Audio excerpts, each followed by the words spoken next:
Hola, bienvenidos a También Opinamos. Y el populismo no es cualquier persona que sea crítica. En este país no hacemos las cosas para que pasen. Es educación, es leyes, es política, y estos movimientos, estas marchas no están a favor de eso. ¿Qué tal? Sean bienvenidas y bienvenidos a También Opinamos. ¿Cómo están? Nos da mucho gusto saludarlos en este nuevo video. Como ustedes saben, hay un tema que está al debate en la sociedad mexicana, que es esta propuesta de hacer una iniciativa de ley sobre seguridad interior, y vaya que ha causado debate el tema. Y para También Opinamos y para un servidor es un honor estar aquí en el Instituto de Investigaciones Jurídicas de la UNAM para conversar con el doctor Víctor Manuel Martínez, quien es investigador de este instituto, para conocer sobre las implicaciones y sobre todo ese debate. Doctor, ¿cómo está? ¿Qué tal? Mucho gusto. Pues muchísimas gracias por esta entrevista, doctor. Pues el debate está bueno, a pesar de que venimos regresando de vacaciones, pero ¿qué le hace pensar estas propuestas que han surgido de las diferentes fuerzas de los partidos sobre esta iniciativa de ley? Bueno, primero yo creo que hay que separar.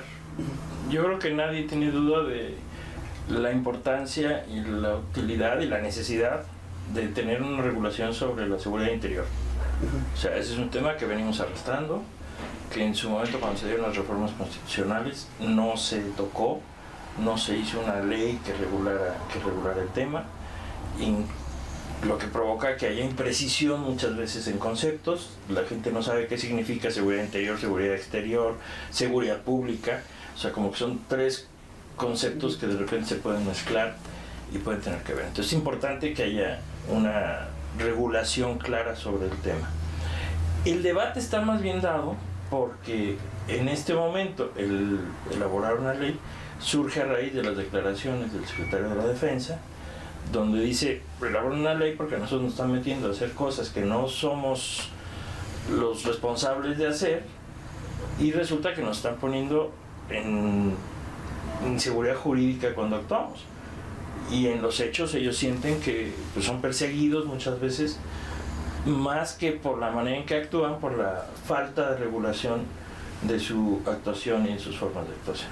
Entonces yo creo que hay que separar la razón por la cual en este momento es tan polémico el entrarle a ese tema, ¿no? Porque pues, responde a una demanda del ejército, del jefe máximo del ejército, a nivel... El jefe máximo ya sabemos que es el presidente, pero a nivel, digamos, gabinete, pues quien es responsable del ejército, pues plantea esa inquietud. Y también porque, bueno, pues venimos arrastrando desde el sexenio anterior cómo se saca al ejército de los cuarteles y se le incorpora a labores de policía, de persecución de delincuentes e incluso de policía preventiva.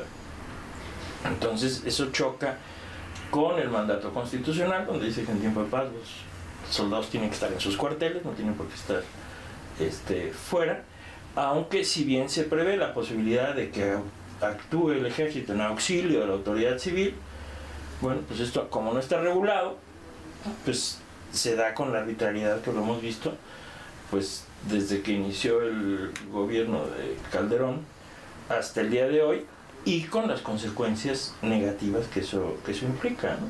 Que el ejército sabemos cuál es su función, para qué están preparados, no están capacitados, no se les forma para hacer función de policía. Entonces cuando interactúan en función de policía, pues se producen rápidamente violaciones a derechos humanos, conflictos con la sociedad, y eso también está llevando a que se mine el prestigio del ejército, que en México el ejército tenía un muy buen prestigio, un reconocimiento por parte de la sociedad. ¿Por qué? Pues porque actuaba, como no somos un país esencialmente bélico, no nos andamos peleando con nadie, la actuación del ejército era más en ayuda a la sociedad civil en casos de desastres, ¿no? Como su plan de N3 y otras acciones que realiza. Entonces, el que ahora se le esté forzando a interactuar de manera violenta con la sociedad, pues también mina ese prestigio y ese apoyo social, ese reconocimiento social que tenía el ejército. En su visión, ¿qué falló? ¿Por qué ya nos ha dicho que esto debe ser de hace años, no está la problemática desde hace años? ¿Por qué falló para que hasta la declaración de un secretario de defensa pues se ponga en el debate?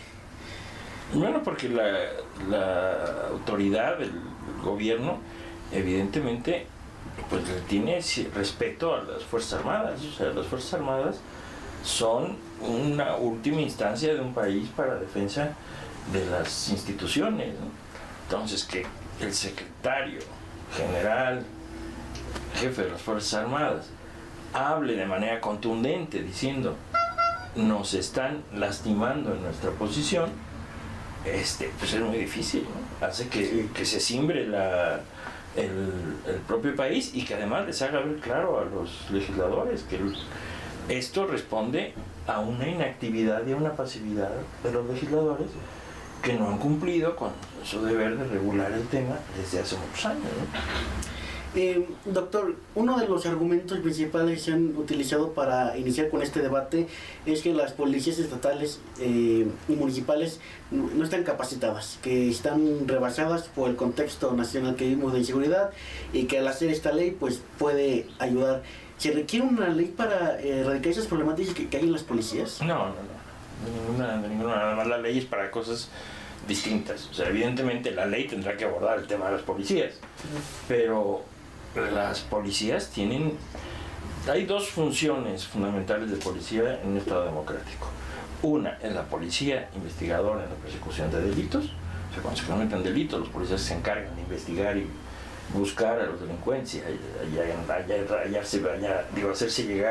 allegarse pruebas para poder sancionar a los delincuentes. Y la otra es la policía preventiva, que es la que está vigilante permanentemente en la sociedad, impidiendo que se cometan actos que resulten en perjuicio de las personas, en perjuicio de los bienes, en perjuicio de las instituciones, etc.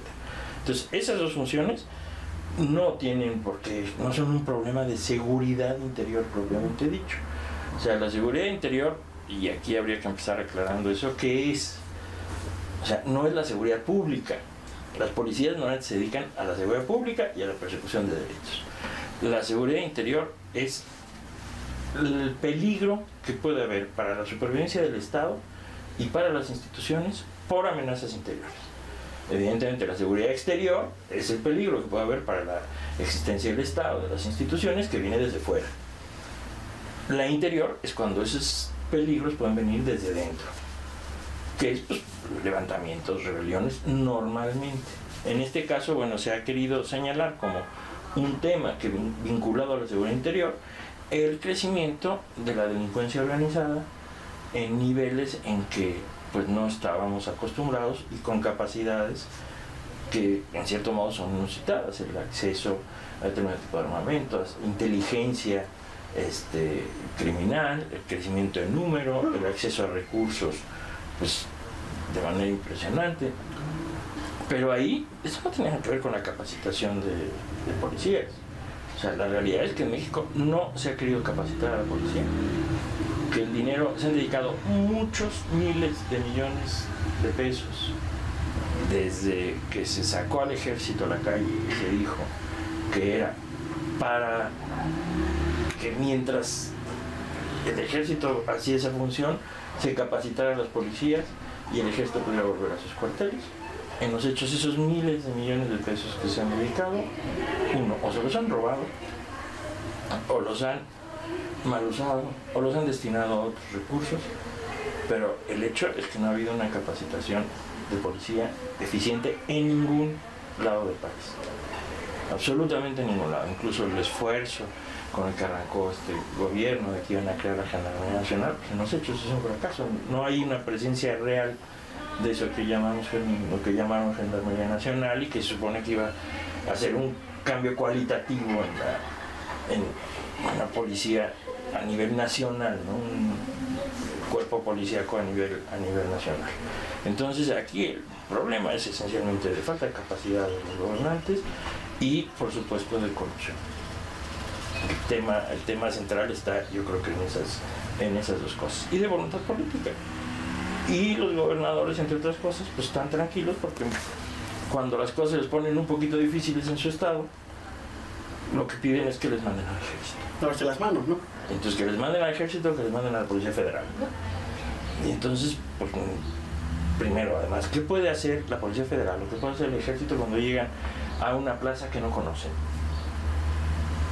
A mí me ha tocado verlo en distintos estados. Cuando llega la Policía Federal, cuando llega el ejército, pues dependen de la información que les pueda dar la policía local, que es la que tiene la información, la que conoce lo que está pasando, ¿no? Entonces, ese tema sí es dramático en ese sentido. Doctor, entonces también se debe de poner en la discusión cómo estas problemáticas, a la vez del tema de la seguridad interior, deben estar ambos temas en el centro del debate. Yo creo que sí, por supuesto. Hay un tema central. El Estado moderno, que es todavía el modelo de Estado en el que vivimos, es un Estado donde su función primordial es garantizar la vigencia de los derechos de los ciudadanos. O sea, esa es su función primordial. Por eso incluso se habla cuando el Estado no es capaz de garantizarnos la vigencia de nuestros derechos, de garantizar nuestra seguridad, de garantizar nuestra propiedad. Se habla de que hay un Estado fallido. Y eso es real, porque si nosotros tenemos un Estado cuya función primordial es brindarnos seguridad, es garantizar que podamos ejercer y disfrutar de nuestros derechos plenamente en la vida social, y que en todo caso interviene cuando hace falta poner orden con la policía o en el extremo con la justicia. Entonces, si falla en eso, si no nos sirve para eso, no dice, bueno, ¿para qué queremos al Estado, no? Y eso es lo que es dramático en un Estado moderno, el que la función primordial del Estado no se esté cumpliendo. O sea, y se puede ver en ejemplos puntuales, ¿no? O sea, es decir, el caso ahorita mezclado con lo del aumento de la gasolina. Es decir, ¿cómo un Estado que no es capaz de controlar el robo de la gasolina, donde le roban 40,000 millones de pesos al año o más, y lo que hace es, en lugar de asumir, ser eficiente, tener un control del tema, evidentemente en las ciudades, en los pueblos, la gente sabe quién es el que se roba gasolina, sabe dónde la venden, y lo único que no sabe es la autoridad.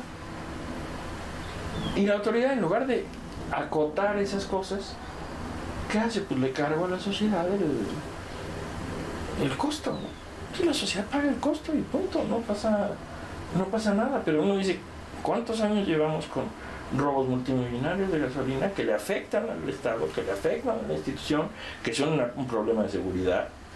Además, ¿cuántas explosiones hemos visto de ductos por las perforaciones para los robos de las tomas clandestinas, etcétera?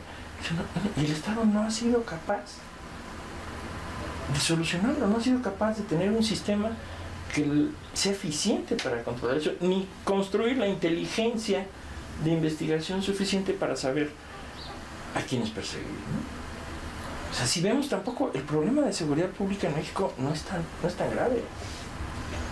O sea, sí tenemos un problema grave, pero somos 120 y tantos millones de mexicanos. ¿Cuántos internos hay en los reclusos? Resulta que tenemos alrededor de 400,000 internos. 400,000 internos frente a 120 millones no es nada. No es nada. Entonces, podríamos sacarlos a la calle y su impacto es mínimo comparado con... O sea, ¿qué es lo que entonces está pasando? Que la autoridad es inerme frente a esa inseguridad, frente a esa delincuencia. Hombre, que hay una delincuencia que sí supera, que es incluso internacional, que es la que hace mucho ruido, las grandes bandas de narcotráfico, los carteles, etc. Pero la delincuencia cotidiana en México no es esa, no es los homicidios, la inmensa mayoría de los homicidios se cometen por delincuencia ordinaria, los robos se cometen que son lo que le pega a la población. Y resulta que la autoridad es incapaz de entrar al tema. Tenemos una zona tan acotada como Acapulco, que está hecho una desgracia, uno de los capitales turísticos más importantes para este país, de las fuentes posibles de recursos para este país y para ese estado, pues, resulta hundido en una inseguridad brutal desde hace cuántos años. Y va el ejército, va la Policía Federal y nadie es capaz de solucionar el problema. Nadie es capaz de ver cuál es de tener la inteligencia suficiente para tener ubicadas, perseguir adecuadamente la delincuencia, programas sociales que eviten que se caiga en la delincuencia. El problema lo tenemos ahí, en la falta de interés, en la falta de capacidad de los servidores públicos. Doctor, con todo este contexto que nos ha planteado, con esas deficiencias que nos ha planteado, de aprobarse una iniciativa de ley en esta materia de seguridad interior, ¿estaría destinada al fracaso? Yo no le veo solución. O sea, y lo más triste sería que nos den una ley que lo único que haga es legitimar la presencia permanente del ejército en la calle. O sea, yo creo que el ejército lo que se debe de hacer, nunca se le debe haber sacado de los cuarteles. Fue un error. Es evidentemente un error, porque se trastoca las funciones de una institución constitucional. Debería devolverse al ejército a sus cuarteles, a sus funciones castrenses, que son las que tiene que hacer, a tener un buen ejército bien capacitado, bien formado para lo que debe ser el ejército y para esa función de apoyo a la sociedad civil que realizan en caso de desastre, y que la ley en todo caso, de manera muy puntual, en situaciones realmente emergentes, establezca cómo el ejército puede apoyar a las autoridades civiles, pero que de entrada el ejército regrese a sus cuarteles y no se dedique o no sirva la ley para normalizar su función, la función de policía del ejército, ¿no? Porque además eso es otra. Si el ejército lo sacamos sin ningún otro, ¿qué es lo que ha ido pasando? Se le saca sin ningún otro control, sin ningún otro nada, sin ningún interés político de realmente acabar con el tema, pues entonces el ejército termina corrompiéndose igual.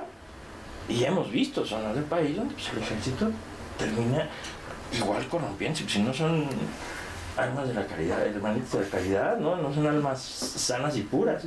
Lo que es un cuerpo militarizado, con disciplina, etcétera. Pero si se le saca de esas funciones, de sus funciones ordinarias, se le pone a hacer otras, y se les trata igual que los policías, pues va a pasar exactamente lo mismo, ¿no? Y el problema yo creo que está ahí, no está en capacitar, evidentemente hay que capacitar y tomarse en serio la capacitación de la policía.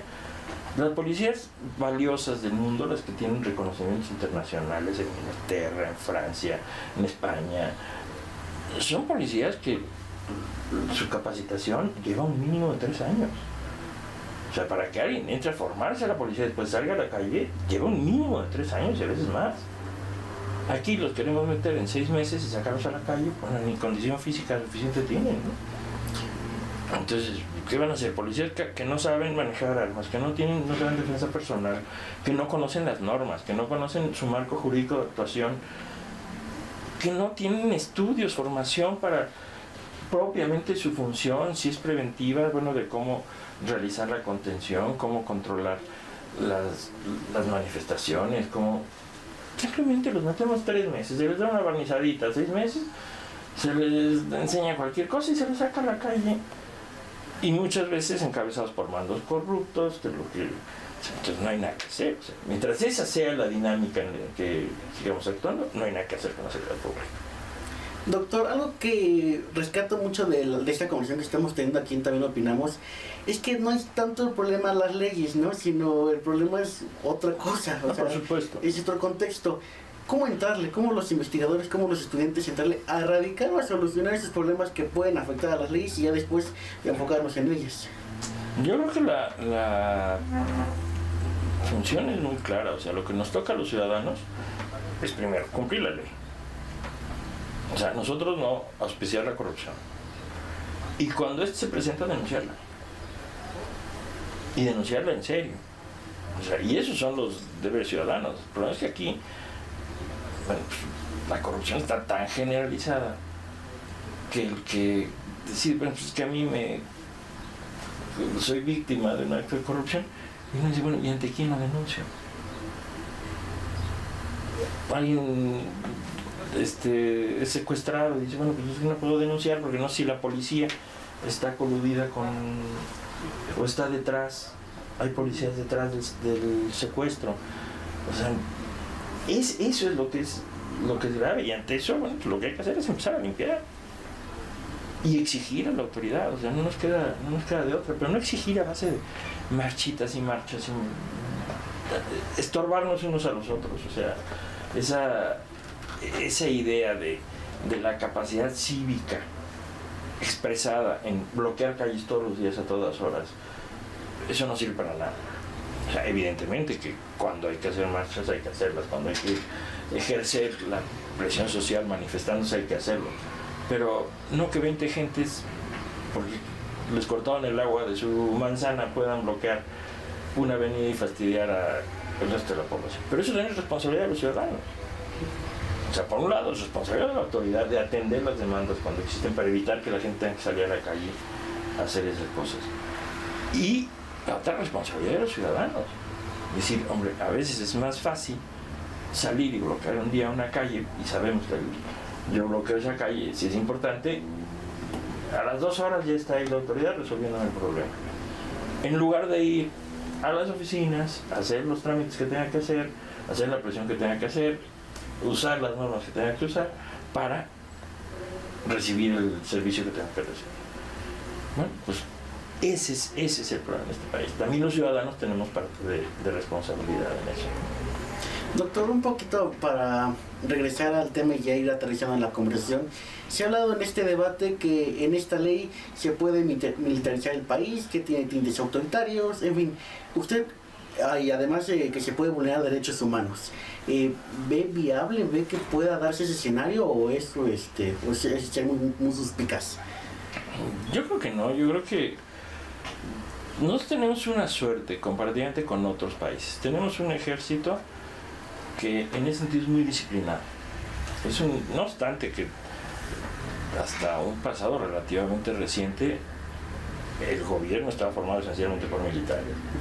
O sea, digamos, la salida de los militares de las funciones de gobierno pues empieza, realmente ya se institucionaliza con Alemán, de Miguel Alemán para acá. Y antes, bueno, pues desde presidentes, ministros, etcétera, eran muchos de ellos militares. Bueno, nuestro ejército en ese sentido ha sido muy responsable, muy leal a las instituciones civiles, y cumple con su función. Todo este tiempo no ha querido hacer más uso de las funciones que tiene, no ha querido asumir funciones. Lo que ha pedido pues, es que se les deje actuar adecuadamente. Ellos mismos permanentemente están pidiendo volver a sus cuarteles, que se modernice el ejército, que les dejen hacer las funciones que tienen que hacer como ejército y dejar esas funciones. Entonces yo no veo que haya ese riesgo de militarización, que sí es fácil que se dé en otros países. Nuestro ejército no es un ejército que vaya por esa línea, por lo menos es mi perspectiva, ¿no? Que he visto otros países donde sí el ejército tiene otro papel en la vida social. Y más bien lo que nuestro ejército necesita, yo creo que es un proceso de modernización, de adecuar sus funciones a la realidad actual de nuestro país, a las funciones que tiene que hacer, a crear la institucionalidad como sucede en la mayoría de los países democráticos, donde por ejemplo el secretario de Defensa no es un militar, es un civil. ¿Por qué? Porque el gobierno es civil. Eso sí, los que encabezan después el Estado Mayor, los que llevan el mando de las Fuerzas Armadas directamente, son los militares, pero sometidos al gobierno civil. Y entonces el jefe del ministerio correspondiente, el secretario de Estado en este caso, es un civil que no interviene evidentemente en las decisiones militares. ¿Por qué? Pues porque las decisiones militares las toman los militares, están formados y capacitados para eso. Bueno, eso sucede en la mayoría de los países democráticos. Y los militares no se sienten que les han robado espacio, al revés, sienten que están haciendo su función, que es además para la que se forman y se preparan, ¿no? O sea, yo creo que por ahí tenemos que ir. No creo que el ejército vaya a buscar ninguna otra ninguna otra función más allá de cuidarse a sí mismo, de tener un buen ejército, de modernizarse, de tener un ejército cada vez más profesional. Hay cosas, por ejemplo, que sigue siendo ridículo que mantengamos ahí el famoso servicio militar. O sea, en casi ningún país hay servicio militar. O sea, ¿por qué? Pues porque los ejércitos son profesionales. Y eso se convierte nada más en un requisito donde, vamos, si dijeran, es que hay capacitación militar de veras a los jóvenes que hacen servicio militar, o sea, me parecería muy bien. Y eso es la base después para una Guardia Nacional, pero en los hechos no es así. En los hechos es nada más hacerles perder la mañana de un sábado durante unos meses, y tenerlos al sol, marchando, pero no aprenden absolutamente mayor cosa, ¿no? Entonces yo creo que esa parte es importante.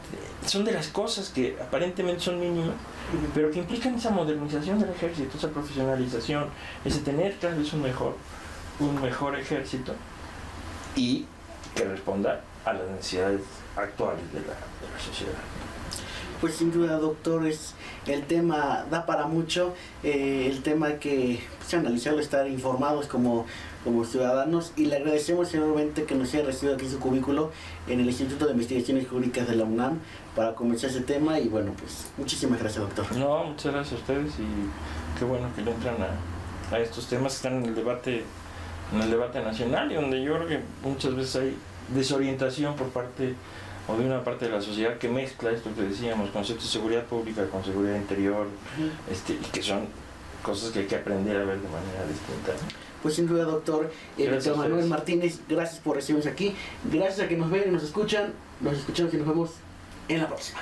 Hola, bienvenidos a También Opinamos. Y el populismo no es cualquier persona que sea crítica. En este país no hacemos las cosas para que pasen. Es educación, es leyes, es política, y estos movimientos, estas marchas no están a favor de eso.